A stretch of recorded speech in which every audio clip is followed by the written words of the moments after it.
Hey y'all, Jake Duval with Morena and Company. This is a video that gets a little deep into the weeds. It's more relative to attorneys and potential clients that are about to agree to a structured settlement transaction. So if you're not one of those, then this one's probably not going to make a lot of sense. But if you are, then one of the documents you're probably going to be asked to sign by the structure broker is called a qualified assignment and release.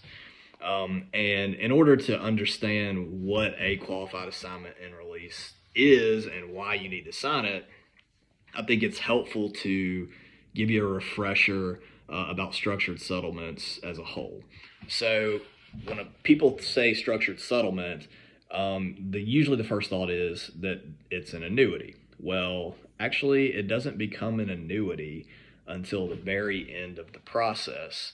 And in order for a structured settlement to become an annuity, you got to get through that qualified assignment and release process first.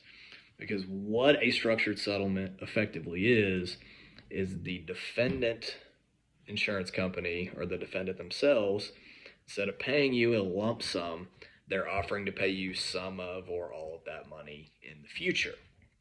That is a structured settlement because it is structured to pay out down the road.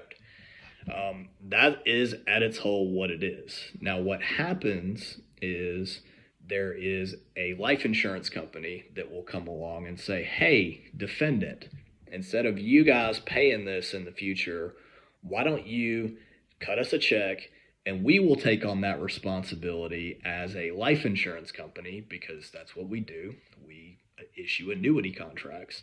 We can do that for you. And in exchange for that check that you're going to write us, we will let you off the hook. That document that lets them off the hook is that qualified assignment and release. It's basically telling that defendant, hey, you guys no longer have this responsibility after you cut this check and sign this document. Now we have the responsibility, once we execute that document, to make those payments in the future to that particular client. Now, where you come in, and the reason that you may be asked to sign this, because again, this is an agreement between the defendant and the life insurance company, but it's asking you to sign it as well.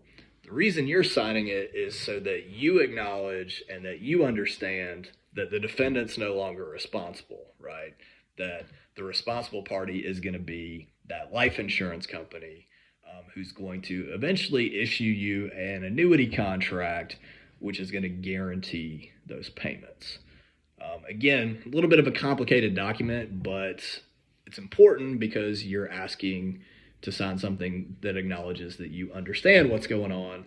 So hopefully if you run across this video, maybe this helps you interpret a little better. But if not, feel free to reach out to me. I can give you a much more long and boring, detailed explanation. Have a good day.